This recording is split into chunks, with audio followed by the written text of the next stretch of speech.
Everyone. स्वागत है आपका हमारे यूट्यूब चैनल सफलतागंज में। आई होप आप सब बहुत अच्छे होंगे एंड आपकी प्रिपरेशन भी बहुत ज़्यादा अच्छी चल रही होगी। तो जैसा कि आप सब जानते हैं, हमारी घटना चक्र की सीरीज में हम लगातार आगे बढ़ रहे हैं और हम मॉडर्न इंडियन हिस्ट्री को कवर कर रहे हैं। तो आज का जो हमारा टॉपिक होगा वो होगा द्वितीय विश्व युद्ध या सेकेंड वर्ल्ड वॉर जिसे हम कहते हैं। ठीक है, फर्स्ट वर्ल्ड वॉर कब हुआ हमें पता है। 1914 से लेकर 1918 तक का जो टाइम पीरियड था वो फर्स्ट वर्ल्ड वॉर का था। और 1939 से लेकर 1945 तक का जो टाइम पीरियड था वो कौन सा था? वो था वर्ल्ड वॉर टू का, यानी कि द्वितीय विश्व युद्ध का। तो चूंकि ये 1939 से लेके 45 तक का टाइम पीरियड था और इस समय हमारे काफी चेंजेस हो रहे थे, हम हमारे मूवमेंट्स हो रहे थे, चाहे क्विट इंडिया मूवमेंट हो, ठीक है, और कांग्रेस का आपका कल हमने पढ़ा कि कैबिनेट बना। तो काफी सारे एडमिनिस्ट्रेटिव और कॉन्स्टिट्यूशनल चेंजेस हो रहे थे और हम अपने इंडिपेंडेंस की तरफ आगे बढ़ रहे थे, राइट। तो इस वजह से जो सेकेंड वर्ल्ड वॉर था उसका काफी ज्यादा इंपॉर्टेंस बढ़ जाती है हमारे इस मॉडर्न इंडियन हिस्ट्री में। तो चलिए जानेंगे आज कि क्या रोल था सेकेंड वर्ल्ड वॉर का हमारे इंडिपेंडेंस में और हमारे मॉडर्न इंडियन हिस्ट्री में हम उसे क्यों पढ़ते हैं। तो स्टार्ट करेंगे आज के अपने सेशन को पूरी एनर्जी के साथ। अगेन, जैसा कि मैं हमेशा आपसे कहती हूँ, अगर आपको हमारे सेशंस अच्छे लगते हैं, आपके लिए हेल्पफुल प्रूफ होते हैं, तो हमारे चैनल सफलतागंज को जरूर सब्सक्राइब करें और हमारे वीडियोस को ज्यादा से ज्यादा लाइक करें एंड शेयर करें, सो दैट ऐसे ही इंपॉर्टेंट कंटेंट हम आप तक लाते रहें और आपकी हेल्प करते रहें। तो चलिए स्टार्ट करेंगे आज के अपने सेशन को, जो कि है सेकेंड वर्ल्ड वॉर के बारे में। फॉर्मेट हमारा वही रहेगा, पहले हम थोड़ा सा नोट्स पे नजर डालेंगे, उसके बाद हम क्वेश्चंस को प्रैक्टिस करेंगे। चलिए, तो जैसा कि हमने अभी देखा, मैंने आपको बताया कि 1939 में आउटब्रेक हुआ किसका? सेकेंड वर्ल्ड वॉर का। ठीक है, सेकेंड वर्ल्ड वॉर हमारा 1939 में शुरू हुआ। अब कांग्रेस ने एक जो है क्या बोलते हैं उसको, शर्त रखी। ठीक है, एक शर्त रखी कि किसके सामने? ब्रिटिशर्स के सामने, कि अगर आप हमें स्वतंत्र राष्ट्र यानी इंडिया को स्वतंत्र राष्ट्र घोषित करेंगे, अगर आप हमें इंडिपेंडेंट डिक्लेयर कर देंगे, वादा करेंगे, तो हम आपका सेकेंड वर्ल्ड वॉर में आपकी तरफ से साथ देंगे। ठीक है, तो उस समय जो वॉयसराय था 39 के टाइम पे, 1939 के टाइम पीरियड में, तो वो लॉर्ड लिनलिथगो थे। ठीक है, तो उन्होंने भारतीय विधानमंडलों में बिना सहमति के भारत को युद्ध में शामिल कर लिया। ठीक है, तो ये मैंने आपको कल भी पढ़ाया था कि ब्रिटिशर्स ने क्या किया था, बिना इंडियन से पूछे, बिना इंडियन से सलाह लिए उनको बोल दिया बाकी की कंट्रीज को कि इंडिया तो हमारे साइड से है। तो जिससे क्या हुआ, कांग्रेस बहुत ज्यादा नाराज हो गई और कांग्रेस के पूरे कैबिनेट ने क्या किया था, रिजाइन दे दिया था, जो हमने कल पढ़ा। ठीक है, और इस पे ही क्या बनाया गया, 1939 में दिसंबर में जो मुस्लिम लीग थी उसने डे ऑफ डिलीवरेंस मनाया, मुक्ति दिवस मनाया, क्योंकि कांग्रेस ने इस्तीफा दे दिया था, पूरे मंत्रिमंडल ने। ठीक है, तो इतना हमने कल पढ़ा था, वही बात यहाँ पर लिखी हुई है। तो कांग्रेस कार्य समिति ने युद्ध की घोषणा करने की मांग की तथा यह भी मांग की कि युद्ध के दौरान बाद भारत को स्वतंत्र कर दिया जाए। द्वितीय विश्व युद्ध के दौरान कांग्रेस द्वारा स्वीकृत प्रस्ताव में पोलैंड पर नाजी हमले तथा नाजीवाद और फांसीवाद की भर्त्सना की गई, मतलब उसको क्रिटिसाइज किया गया, लेकिन ये भी घोषणा की गई कि आपका जो भारत है वो किसी ऐसे युद्ध में शामिल नहीं हो सकता जो प्रकटता लोकतांत्रिक स्वाधीनता की रक्षा के लिए लड़ा जा रहा हो। मतलब अगर कोई कंट्री अपने इंडिपेंडेंस के लिए, अपनी डेमोक्रेसी के लिए, अपने सेल्फ रूल के लिए लड़ रही है कोई युद्ध, तो भारत उसकी तरफ से शामिल नहीं होगा, क्योंकि हम भी तो इसी लड़ाई में शामिल थे। ठीक है, तो जो हम जो लड़ाई कर रहे हैं, तो हम दूसरे को कैसे रोक सकते हैं जबकि खुद उसे स्वाधीनता से वंचित रखा जा रहा हो। ठीक है, तो जब हम खुद, हमारे पास खुद सेल्फ, हम इंडिपेंडेंट नहीं है, तो हम दूसरा जो अपने लिए लड़ रहा है तो उसको हम कैसे रोक सकते हैं। तो लॉर्ड लिनलिथगो ने 17 अक्टूबर 1939 में भारत को जर्मनी के विरुद्ध युद्धग्रस्त घोषित कर दिया। उसने क्या किया कि कहा कि भारत जो है जर्मनी से लड़ाई में हमारी साइड से है। अब ये उन्होंने जो लॉर्ड लिनलिथगो थे, ये इन्होंने जो जो मेन लीडर्स थे, हमारे उस समय के देन लीडर्स थे, उनसे बिना पूछे किया। तो इस पर क्या हुआ कि जो हमारे विधानमंडल थे उसमें जो कांग्रेस की कैबिनेट बनी थी 1937 में, जो हमने कल पढ़ा था, उससे क्या हुआ, पूरे मंत्रिमंडल ने रिजाइन दे दिया। ठीक है, द्वितीय विश्व युद्ध 1 सितंबर 1939 को जर्मनी के पोलैंड पर आक्रमण के साथ शुरू हुआ था। जर्मनी ने पोलैंड पर आक्रमण किया था और 1945 में समाप्त हुआ। Winston Churchill second world war के दौरान ब्रिटेन के प्रधानमंत्री थे। ठीक है, तो ये याद रखिएगा कि भारत के वायसरॉय कौन था, तो लॉर्ड लिंडेथ्गो था। और जो उस समय 1939 से लेकर 45 के दौरान, द्वितीय विश्व युद्ध के दौरान जो ब्रिटेन के प्राइम मिनिस्टर थे वो कौन थे, तो विंस्टन चर्चिल थे। इनका कार्यकाल वर्ष 1940 से 45 तक था। ठीक है, तो इतनी सी बात थी हमारी, बस नोट्स की 5 मिनट्स का थोड़े से पॉइंट्स थे वो हमने कवर कर लिए। अब हम अपने क्वेश्चंस को देखेंगे। राइट, चलिए, तो हमारा फर्स्ट क्वेश्चन है कि द्वितीय विश्व युद्ध के संबंध में भारतीय राष्ट्रीय कांग्रेस की क्या नीति थी। ठीक है, तो कांग्रेस की नीति क्या थी, अभी हमने पढ़ा कि अगर आप हमें इंडिपेंडेंट घोषित कर दें, डिक्लेयर कर दें, तो हम आपका साथ देंगे, सेकेंड वर्ल्ड वॉर में आपकी तरफ से रहेंगे। तो पूर्ण स्वतंत्रता का आश्वासन मिलने पर ब्रिटेन को सहयोग करेंगे भारतीय, ऐसा कांग्रेस की नीति थी।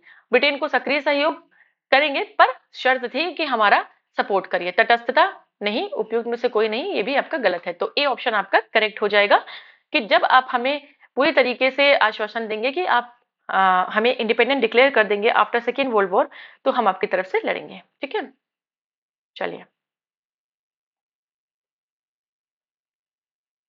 नेक्स्ट क्वेश्चन है हमारा, द्वितीय विश्व युद्ध में भारतीय राष्ट्रीय कांग्रेस ने अंग्रेजों को सहयोग प्रदान किया था क्योंकि उन्हें पूर्ण स्वराज प्राप्त होने की आशा थी। ये रीजन है। चलिए, स्टेटमेंट और रीजन टाइप का क्वेश्चन है, देखेंगे हम। हमें बताना है कि दोनों सत्य हैं या दोनों असत्य हैं, और या जो भी आपका ये ऑप्शन है उसको देके बताना है। तो देखिए, द्वितीय विश्व युद्ध में भारतीय राष्ट्रीय कांग्रेस ने अंग्रेजों को सहयोग प्रदान किया था, नहीं। उन्होंने कहा था कि हम करेंगे अगर आप हमें इंडिपेंडेंट डिक्लेयर करने की बात का वादा करते हैं, अगर आश्वासन देते हैं, तो ये सहयोग तो नहीं कर पाए थे हम। ठीक है, और क्योंकि उन्हें पूर्ण स्वराज प्राप्त होने की आशा थी, नहीं आशा नहीं, उन्होंने डिमांड रखी थी। ठीक है, तो ये रीजन भी आपका गलत है। तो दोनों ही आपके गलत है, स्टेटमेंट भी आपका रॉन्ग है और रीजन भी आपका रॉन्ग है यहाँ पर, क्योंकि हमने तो एक डिमांड रखी थी अपनी। ठीक है, बट उन्होंने क्या किया, हमें धोखा दिया और झूठ बोलकर हमारी इन्वॉल्वमेंट को बताया कि कि जर्मनी से हम इंडिया जो है जर्मनी के अगेंस्ट है सेकेंड वर्ल्ड वॉर में, ऐसा उन्होंने कुछ बोल दिया। तो इसकी वजह से क्या हुआ कि कांग्रेस के पूरे कैबिनेट ने रिजाइन कर दिया, और ये दोनों ही आपका स्टेटमेंट और रीजन दोनों ही गलत है, तो बी ऑप्शन आपका करेक्ट हो जाएगा। स्टेटमेंट एंड रीजन दोनों ही फॉल्स हैं। चलिए, नेक्स्ट क्वेश्चन पे हम आएंगे। एक्सप्लेनेशन आप देख लीजिए, देख सकते हैं, कोई नोट्स का ही वो पार्ट है। नेक्स्ट क्वेश्चन है हमारा कि वर्ष 1939 में सभी प्रांतों में कांग्रेस मंत्रिमंडलों ने त्याग पत्र दे दिया था। बिल्कुल, रीजन इसमें है कि कांग्रेस ने द्वितीय विश्व युद्ध के संदर्भ में वायसराय के जर्मनी के विरुद्ध युद्ध घोषित कर देने के निर्णय को स्वीकार नहीं किया था। ठीक है, सच है कि 1939 में सभी प्रांतों के कांग्रेस के मंत्रिमंडल ने त्यागपत्र दे दिया था, क्योंकि कांग्रेस ने द्वितीय विश्व युद्ध के संदर्भ में वायसराय के जर्मनी के विरुद्ध युद्ध घोषित कर देने के निर्णय को स्वीकार नहीं किया था। रीजन भी बिल्कुल करेक्ट है, इसीलिए उन्होंने रिजाइन दे दिया था। तो असर्शन भी सही है आपका, रीजन भी सही है, और रीजन असर्शन का करेक्ट एक्सप्लेन भी करता है।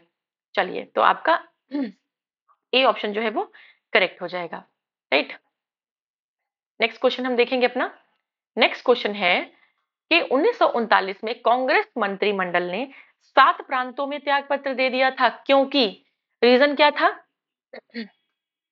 क्योंकि कांग्रेस अन्य 4 प्रांतों में मंत्रिमंडल नहीं बना पाई थी, या कांग्रेस में वाम पक्ष के उदय से मंत्रिमंडल का कार्य कर सकना असंभव हो गया था, या उनके प्रांतों में बहुत अधिक सांप्रदायिक अशांति थी, या इनमें से कोई भी नहीं।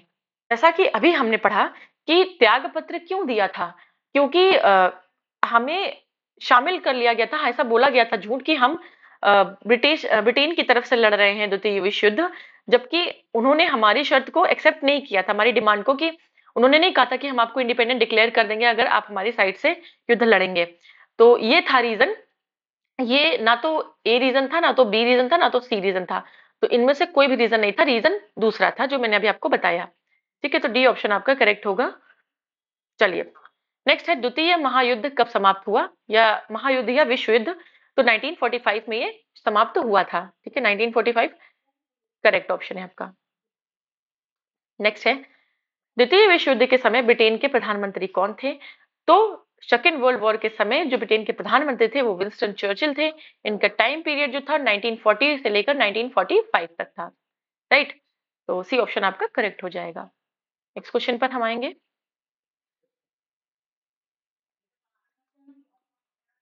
ओके, तो ये टॉपिक हमारा फिनिश होता है, छोटा सा टॉपिक था। नेक्स्ट जो हमारा टॉपिक है वो है पाकिस्तान की मांग, जिसे हम अभी कवर करेंगे। राइट, तो चलिए स्टार्ट करेंगे अपने नए टॉपिक को, जो कि है पृथक पाकिस्तान की मांग, या सेपरेट पाकिस्तान चाहिए था। ठीक है, तो जानेंगे कि क्यों सेपरेट पाकिस्तान की मांग हुई, किसने की, और इस पर क्या आगे डिसीजन लिया गया। चलिए, तो मुस्लिमों के लिए एक पृथक देश यानी कि होमलैंड की प्रथम बार एक निश्चित अभिव्यक्ति वर्ष 1930 के मुस्लिम लीग के इलाहाबाद अधिवेशन में इकबाल के अध्यक्षीय भाषण में हुई थी। ठीक है, तो याद रखिएगा कि मुसलमानों के लिए एक सेपरेट कंट्री की मांग सबसे पहले कहां उठी थी, तो 1930 में जो मुस्लिम लीग का अधिवेशन था, कहां का, इलाहाबाद अधिवेशन, और अध्यक्षता किसने की थी, तो वो की थी मोहम्मद इकबाल ने। ठीक है, तो वहां पर सबसे पहली बार ये मांग उठी थी कि मुसलमानों के लिए एक पूरी सेपरेट कंट्री होनी चाहिए। राइट, जबकि कैम्ब्रिज विश्वविद्यालय में एक छात्र थे चौधरी रहमत अली। इन्होंने 1933 में पाकिस्तान शब्द का प्रयोग सर्वप्रथम प्रयोग किया था, और now and never are we to live or perish forever. ठीक है, ये इन्होंने लिखकर, मतलब ऐसे पोस्टर पर लिखकर और पूरे दीवारों पर चिपकाए थे। कैम्ब्रिज यूनिवर्सिटी में एक स्टूडेंट थे चौधरी रहमत अली, 1933 में इन्होंने ये पोस्टर लिखकर पूरी कैम्ब्रिज यूनिवर्सिटी में चिपकाए थे। ठीक है, तो पैम्फलेट से में जो ये लिखा था, इसमें सबसे पहली बार पाकिस्तान वर्ड का उन्होंने यूज किया था। ब्रिटिश भारत की 5 उत्तरी राजनीतिक इकाइयों के नामों के अक्षर, अंग्रेजी प्रथम अक्षरों को मिलाकर ये नाम बनाया गया था। मतलब कि जो 5 हमारे नॉर्थ नॉर्थ एरिया की जो पॉलिटिकल यूनिट्स थी, उन जैसे कि पंजाब था, नॉर्थ वेस्ट फ्रंटियर था, कश्मीर था, सिंध था, बलूचिस्तान था, तो कुल मिलाकर इनको मिलाकर उनके इंग्लिश में इनके जो फर्स्ट लेटर थे, अल्फाबेट्स थे, उसको मिलाकर इसने पाकिस्तान पूरा नाम वर्ड बनाया था। ठीक है, तो कैसे बना था पाकिस्तान, तो PAKISTAN, तो ये था पंजाब।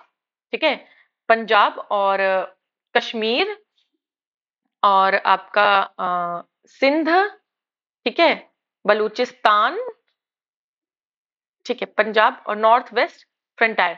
तो इस तरीके से Punjab, north west frontier frontier province और frontier province and Kashmir, Sindh और बलूचिस्तान, तो ये याद रखिएगा, ये 5 को शामिल करके पाकिस्तान बनाया था। ठीक है, तो ये इस वर्ड का यूज सबसे पहले चौधरी रहमत अली ने किया था कैम्ब्रिज यूनिवर्सिटी में 1933 में।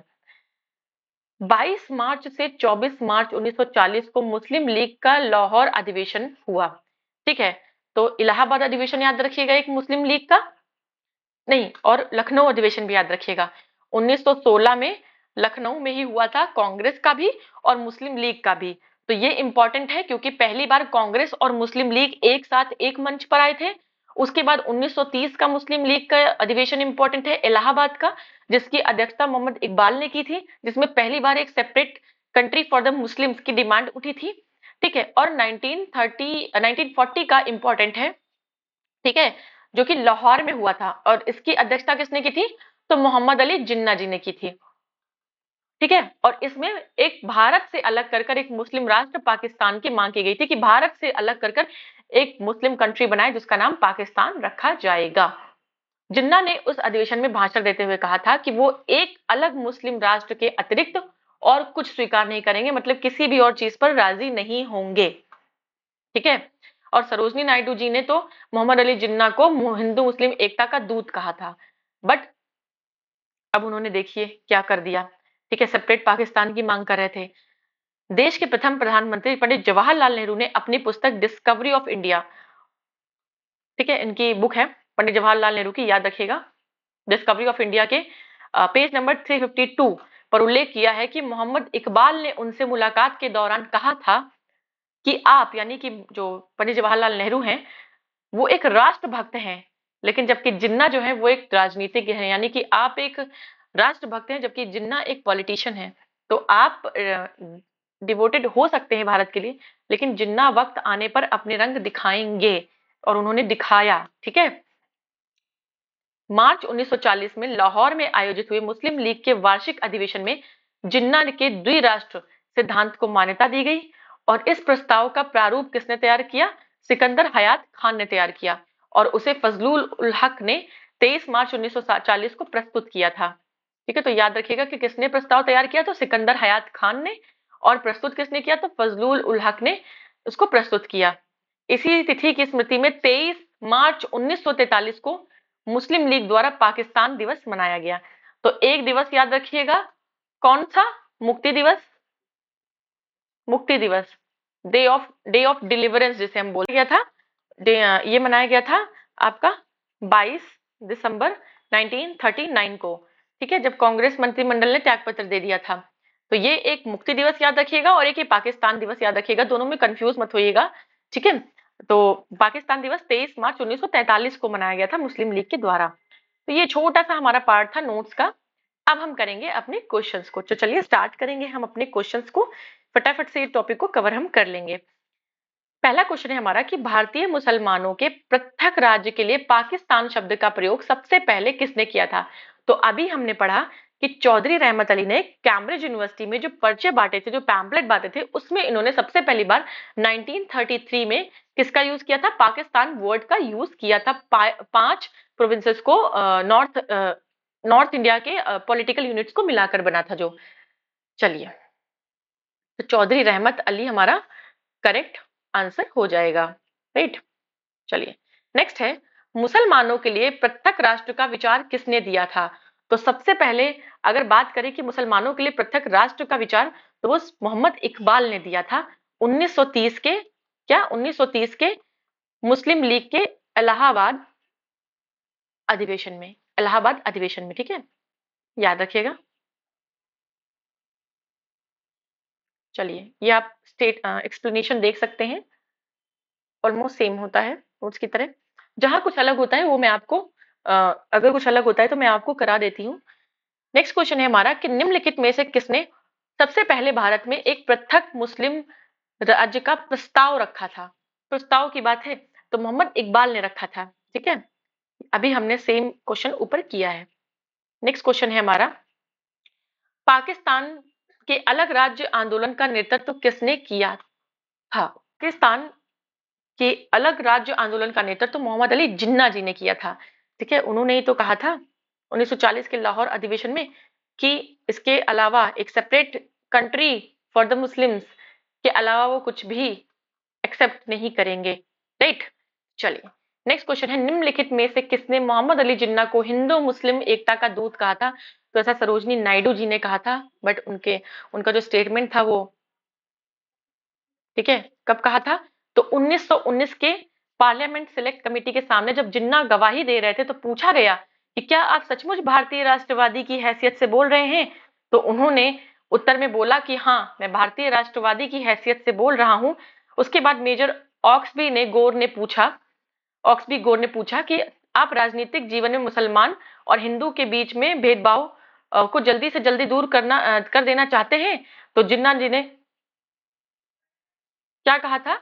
तो हाँ कहा था, बोला था कि हाँ, मुझे सबसे ज्यादा खुशी होगी जब वो दिन आएगा, इन्हीं राष्ट्रवादी विचारों के चलते मुस्लिम लीग और कांग्रेस के बीच एक समझौता कराने में मोहम्मद अली जिन्ना की महत्वपूर्ण भूमिका थी, जिसकी वजह से सरोजिनी नायडू ने उन्हें हिंदू मुस्लिम एकता का दूत कहा था। तो ये मैंने आपको इसलिए कराया क्योंकि इससे पहले भी हमने पढ़ा कि सरोजिनी नायडू जी ने ऐसा स्टेटमेंट कहा था, लेकिन कब कहा था, किस घटना के लिए कहा था, वो अब आपको क्लियर हो गया होगा। ठीक है, चलिए, नेक्स्ट होगा हमारा क्वेश्चन कि कथन नेहरू एक राष्ट्रभक्त हैं जबकि जिन्ना एक राजनीतिज्ञ हैं व्यक्त किया गया था। तो ये किसने कहा था? ये मोहम्मद इकबाल ने कहा था जवाहरलाल नेहरू जी से कि आप एक राष्ट्रभक्त हैं जबकि जिन्ना एक पॉलिटिशियन है। और सॉरी, यस सही है। यस, तो ऐसा पंडित जवाहरलाल नेहरू जी ने अपनी बुक डिस्कवरी ऑफ इंडिया के पेज नंबर 352 पर ऐसा लिखा है कि उनसे ऐसा मोहम्मद इकबाल जी ने कहा था।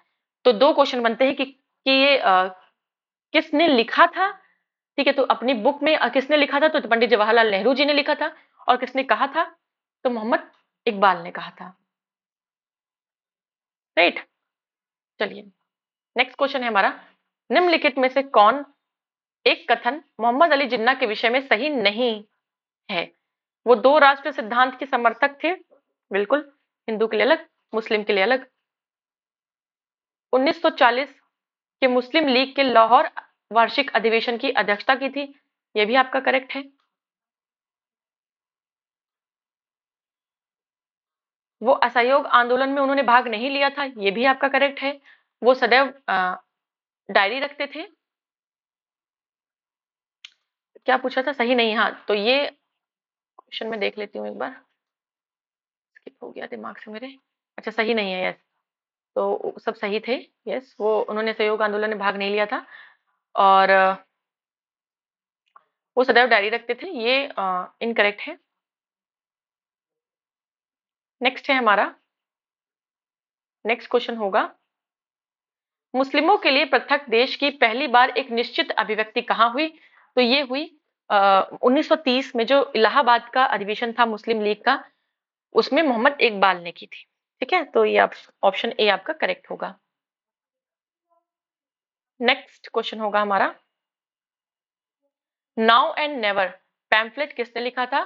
तो ये चौधरी रहमत अली ने कैम्ब्रिज यूनिवर्सिटी में बांटा था। ठीक है, नेक्स्ट क्वेश्चन पर हम आएंगे, मुस्लिम लीग द्वारा पाकिस्तान की स्थापना की मांग करने वाला प्रस्ताव पारित किया गया वर्ष? तो ये किया गया 1940 में लाहौर अधिवेशन में, ठीक है, जिसकी अध्यक्षता मोहम्मद अली जिन्ना जी ने की थी, और कहा था कि हम इसके अलावा एक पृथक पाकिस्तान के अलावा कुछ भी स्वीकार नहीं करेंगे। नेक्स्ट है, मुस्लिम लीग द्वारा पाकिस्तान का प्रस्ताव पारित किया गया था, तो ये किया गया था मार्च 1940 में, 22 मार्च से लेकर 24 मार्च तक उनका अधिवेशन हुआ लाहौर में, वहां पर ये पारित किया गया। नेक्स्ट है, 1940 में मुस्लिम लीग के अधिवेशन में पाकिस्तान के सृजन का प्रस्ताव किसने रखा था? तो 1940 में पाकिस्तान के सृजन का प्रस्ताव आपका, देखिए, मोहम्मद इकबाल 1930 वाले से रिलेटेड है, चौधरी रहमत अली कैम्ब्रिज यूनिवर्सिटी 1933, ठीक है, now and never Mohammad Ali Jinnah अध्यक्षता की, सेपरेट उन्होंने प्रस्ताव रखा, सब चीजें, सॉरी, मोहम्मद अली जिन्ना जी ने प्रस्ताव पारित किया, और मुस्लिम लीग के अध्यक्ष थे वो, सब था, लेकिन पाकिस्तान के सृजन का प्रस्ताव, कि मतलब पाकिस्तान को बना दिया जाए, ठीक है, उसके सृजन का प्रस्ताव खली कुजम्मा खली कुजम्मा जी ने रखा। ये नया क्वेश्चन है, आप देख सकते हैं। ठीक है, तो देखिए कि जो लाहौर अधिवेशन हुआ था मुस्लिम लीग का, उसमें पाकिस्तान प्रस्ताव पास किया गया, जिसके तहत भारत का विभाजन कर एक पृथक मुस्लिम राष्ट्र पाकिस्तान की मांग की गई। इस प्रस्ताव को फजलुल हक ने प्रस्तुत किया, और खली कुजम्मा ने इसका अनुमोदन किया। इसकी रूपरेखा तैयार की थी सर सिकंदर हयात खान ने, और फजलुल उल हक और खली कुजम्मा की विशेष भूमिका थी। तो फजलुल उल हक के साथ खली कुजम्मा का भी नाम याद रखिएगा। ठीक है, नेक्स्ट है, पाकिस्तान प्रस्ताव की रूपरेखा किसने तैयार की थी? ठीक है, रूपरेखा तैयार की थी आपके सिकंदर हयात खान जी ने। ठीक है, पेश उसको किया था फजलुल उल हक जी ने। नेक्स्ट पे आएंगे हम, नेक्स्ट क्वेश्चन होगा हमारा, मुस्लिम लीग का वार्षिक अधिवेशन जिसमें जिन्ना के दो राष्ट्र के सिद्धांत को मान्यता दी गई थी, ये कहाँ हुआ था? तो ये 1940 में लाहौर में हुआ था। राइट, लाहौर में। नेक्स्ट क्वेश्चन है हमारा, मुस्लिम लीग ने भारत के विभाजन की मांग का प्रस्ताव अपने किस अधिवेशन में किया था? तो ये इन्होंने लाहौर अधिवेशन में किया था। ठीक है, नेक्स्ट है, वह कौन सी तिथि थी जब मुस्लिम लीग ने पाकिस्तान दिवस मनाया था? तो पाकिस्तान दिवस उन्होंने 23 मार्च 1943 को मनाया था। ठीक है, 23 मार्च 1943 को मनाया था। चलिए, नेक्स्ट है, मुस्लिम लीग के लाहौर अधिवेशन 1940 की अध्यक्षता किसने की थी? तो ये मोहम्मद अली जिन्ना जी ने की थी, अभी हमने पढ़ा इसको। ठीक है, मोहम्मद अली जिन्ना।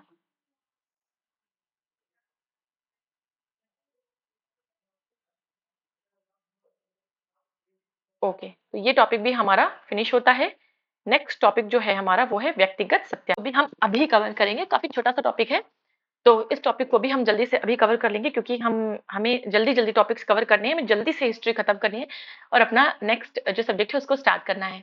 तो चलिए स्टार्ट करेंगे अपना नेक्स्ट टॉपिक, जो कि है व्यक्तिगत सत्याग्रह के बारे में, यानी इंडिविजुअल सत्याग्रह जिसे हम बोलते हैं। देखिए, 1940 में क्या हुआ, अगस्त प्रस्ताव आया, अगस्त। ठीक है, अगस्त प्रस्ताव को स्वीकार कर दिया। ठीक है, अब अगस्त प्रस्ताव में क्या था, अगस्त प्रस्ताव के बारे में थोड़ा मैं आपको बता देती हूँ कि 1940 में लॉर्ड लिनलिथ को, ठीक है, जो उस समय का वायसराय था, तो उसने क्या किया कि अगस्त प्रस्ताव भारतीयों को दिया। ठीक है, उसने कहा कि अगस्त प्रस्ताव में बेसिकली क्या था, उसने कहा कि आप युद्ध में हमारा साथ दीजिए। हमने क्या 1939 में जो सेकेंड वर्ल्ड वॉर हुआ उसमें हमने क्या मांगा था, हमने यही तो मांगा था कि आप हमें वर्ल्ड वॉर खत्म होने के बाद इंडिपेंडेंट नेशन का डिक्लेयर कर देंगे। ठीक है, तो वो तो उन्होंने नहीं माना, अब हमको क्या लॉलीपॉप देने आए थे। 1940 में क्या किया कि जो लिनलिथगो था उसने कहा कि आप युद्ध में हमारा साथ दीजिए। ठीक है, उसके बाद हम आपको डोमिनियन का दर्जा दे देंगे। किसका, डोमिनियन का। ठीक है, डोमिनियन का दर्जा दे देंगे, और एक बहुत बड़ी काउंसिल, एक बहुत बड़ी कार्यकारी परिषद और एक नई युद्ध सलाहकार परिषद में शामिल कर लेंगे आपको। ठीक है, एक बहुत बड़ी काउंसिल बनाएंगे और जो युद्ध पे सलाह देगी। ठीक है, तो वॉर की काउंसिल बनाएंगे। ठीक है, और एक बड़ी एग्जीक्यूटिव काउंसिल बनाएंगे, उसमें हम आपके लोगों को, मतलब इंडियंस को जगह देंगे। ठीक है, और आपका जो कॉन्स्टिट्यूशनल अमेंडमेंट्स होंगे उसमें हम जो माइनॉरिटीज हैं, अब मुस्लिम्स को कैसे लाए अपनी तरफ, तो उन्होंने कहा जो अल्पसंख्यक हैं, जो माइनॉरिटीज हैं, उनके लिए भी हम मतलब प्रॉपर हमारे लिए पास उनके लिए भी प्रोविजंस होंगे। तो कुल मिलाकर ये हमारे लिए एक बस लॉलीपॉप हमें दे रहे थे, जो कि हमने नहीं माना और हमने सही किया। ठीक है, तो अगस्त प्रस्ताव के बारे में मैंने थोड़ा सा आपको बता दिया, आगे हम पढ़ेंगे अगस्त प्रस्ताव भी डिटेल में। बट नाम आया है तो भाई पढ़ना तो पड़ेगा ही, थोड़ा सा एक जानकारी हो जाती है तो इंटरेस्ट आता है पढ़ने में कि अच्छा अगस्त प्रस्ताव था क्या। तो यही था अगस्त प्रस्ताव। ठीक है, तो हमने उसे अस्वीकार कर दिया। अब कांग्रेस के नेतृत्व में गांधी जी ने क्या किया, व्यक्तिगत सत्याग्रह शुरू कर दिया। मतलब अब हम किसी को नहीं लेंगे अपने साथ, हमें कोई भीड़ नहीं इकट्ठा करनी, हम अकेले ही करेंगे जो करेंगे, व्यक्तिगत करेंगे, व्यक्तिगत रूप से। ठीक है, नुकसान हो तो हमारा हो, किसी का ना हो। ठीक है, तो उन्होंने इंडिविजुअल सत्याग्रह शुरू कर दिया। यह सत्याग्रह ब्रिटिश सरकार की भारत नीति के प्रति नैतिक विरोध की प्रतीकात्मक अभिव्यक्ति थी। ठीक है, व्यक्तिगत सत्याग्रह की शुरुआत कब हुई, तो 17 अक्टूबर 1940 को हुई। याद रखिएगा, डेट इंपॉर्टेंट है, 17 अक्टूबर 1940। विनोबा भावे प्रथम सत्याग्रही थे, पहला इंडिविजुअल सत्याग्रह विनोबा भावे। और पंडित जवाहरलाल नेहरू कौन थे, दूसरे थे। तो पहले और दूसरे दो ही इंपॉर्टेंट थे, दो ही आपको याद रखने हैं। एक और इंपॉर्टेंट चीज है कि सर्वोदय, सर्वोदय वर्ड जो है सबसे पहले महात्मा गांधी जी ने यही प्रयूज किया था जब इंडिविजुअल सत्याग्रह शुरू किया था। और विनोबा भावे द्वारा गांधी के आदर्शों के प्रचार के लिए सर्वोदय समाज की स्थापना की गई थी। सर्वोदय वर्ड गांधी जी ने इंडिविजुअल सत्याग्रह के टाइम पे यूज किया था सबसे पहले, याद रखिएगा। और दूसरी चीज क्या याद रखनी है कि विनोबा भावे जी ने गांधी जी के आइडियोलॉजीज को और आगे बढ़ाने के लिए, प्रचार प्रसार करने के लिए सर्वोदय समाज, सर्वोदय सोसाइटी की स्थापना की थी। इतनी सी बात है बस, छोटा सा टॉपिक है। चलिए, तो क्वेश्चन अब हम अपने कर लेंगे। इसमें क्वेश्चन है हमारा पहला कि महात्मा गांधी द्वारा व्यक्तिगत सत्याग्रह आंदोलन के लिए प्रथम सत्याग्रही कौन चुना गया था। तो प्रथम सत्याग्रही अभी हमने पढ़ा कि विनोबा भावे थे, और जो द्वितीय सत्याग्रही थे, दूसरे थे, वो जवाहरलाल नेहरू जी थे। ठीक है, यही एक दो क्वेश्चन इससे बनते हैं। डेट बनेगी और सर्वोदय वर्ड बनेगा, पहला दूसरा सत्याग्रही कौन था ये बनेगा, कब स्टार्ट हुआ, ये सब बनेंगे। बस चार पांच तरीके के क्वेश्चन है, वही बनते हैं। नेक्स्ट है व्यक्तिगत सत्याग्रह आंदोलन के प्रधान सत्याग्रही कौन थे। प्रधान सत्याग्रही की अगर हम बात करें तो पहला सत्याग्रही था वही प्रधान होगा, उसी ने स्टार्ट किया। तो स्टार्ट गांधी जी ने किया, बट पहले सत्याग्रही जो प्रधान सत्याग्रही थे वो विनोबा भावे थे। इंडिविजुअल सत्याग्रह से जुड़ा हुआ अगर हम बहुत इंपॉर्टेंट नाम कोई पढ़ते हैं तो वो विनोबा भावे जी का ही पढ़ते हैं। और एक बात याद रखिएगा, विनोबा भावे जी भूदान आंदोलन से भी रिलेटेड हैं। तो भूदान आंदोलन किसने शुरू किया था, भूदान आंदोलन वेरी वेरी इंपॉर्टेंट, बहुत आता है। ठीक है, भूदान आंदोलन विनोबा भावे जी ने शुरू किया था। ठीक है, जब मैं आपको आंदोलन पढ़ाया था तब भी मैंने आपको पढ़ाया था, बट मैं अगेन जब आपको आंदोलन पढ़ाऊंगी तो बताऊंगी। इन्होंने साउथ इंडिया में ये शुरू किया था। जो बड़े बड़े लैंड होल्डर्स थे जिनके पास बहुत बड़ा पीस ऑफ लैंड था, तो इन्होंने मतलब भूदान यानी जमीन का दान वाला कुछ इनका आंदोलन था। जिनके पास बिल्कुल जो पुअर पीजेंट्स थे उनको जमीनें इन्होंने दी थी, काफी एकड़ जमीनें दी थी जो भूमिहीन थे। ठीक है, तो ये इनका भूदान आंदोलन था। नेक्स्ट है व्यक्तिगत सत्याग्रह किसने शुरू किया था? तो इंडिविजुअल सत्याग्रह शुरू किया था विनोबा भावे जी ने। ठीक है, विनोबा भावे जी ने शुरू किया था। नेक्स्ट क्वेश्चन पे हम आएंगे अपने। नेक्स्ट क्वेश्चन है व्यक्तिगत सत्याग्रह में विनोबा भावे को प्रथम सत्याग्रही चुना गया था और दूसरा सत्याग्रही कौन था? तो दो ही पढ़ते हैं हम। दो दूसरा सत्याग्रही थे आपके पंडित जवाहरलाल नेहरू। ठीक है, पंडित जवाहरलाल नेहरू। नेक्स्ट है हमारा सर्वोदय शब्द का प्रयोग सबसे पहले किसने किया था? तो सर्वोदय शब्द का प्रयोग अभी हमने पढ़ा, सबसे पहले महात्मा गांधी जी ने किया था और उन्हीं की आइडियोलॉजीज को, उन्हीं के आइडियल्स को आगे बढ़ाने के लिए विनोबा भावे जी ने सर्वोदय समाज की स्थापना की थी। ओके, तो ये टॉपिक भी हमारा फिनिश होता है। छोटा सा टॉपिक था जिसे हमने फिनिश कर दिया, बट अगेन आज के लिए अब इतना ही, क्योंकि 3 टॉपिक से ज्यादा कराने पर आप कंफ्यूज हो जाएंगे। ठीक है, और वीडियो भी काफी लेंदी हो जाएगा जिसकी वजह से आप बोरियत महसूस करेंगे। तो आज के लिए हम इतना ही रखेंगे। नेक्स्ट वीडियो में टॉपिक्स छोटे हुए तो हम 3-4 टॉपिक्स एक साथ कवर कर लेंगे, और अगर बड़े हुए तो हम नंबर ऑफ टॉपिक्स हमारे कम हो जाएंगे। बट टॉपिक कोई भी नहीं छूटेगा, बड़ा हो, छोटा हो, इंपॉर्टेंट हो, ना इंपॉर्टेंट हो। घटना चक्र कंप्लीट मींस घटना चक्र कंप्लीट। मैंने आपका एक भी टॉपिक नहीं छोड़ा। नहीं तो बीच में कई सारे ऐसे टॉपिक्स थे जो इतने इंपॉर्टेंट नहीं थे, बट मुझे आपको पूरी घटना चक्र कंप्लीट करानी थी, इसलिए मैंने एक भी टॉपिक और मैंने एक भी सीक्वेंस मिस नहीं किया है। आपके सारे टॉपिक सीक्वेंस है। अगर आपके पास घटना चक्र है हार्ड कॉपी में तो आप उसे मैच कर सकते हैं। सारे टॉपिक्स मेरे जो हैं वो सीक्वेंस में है, कोई भी ऊपर नीचे नहीं है। राइट, तो चलिए आज के लिए इतना ही। अब मिलेंगे हम अपने नेक्स्ट सेशन में।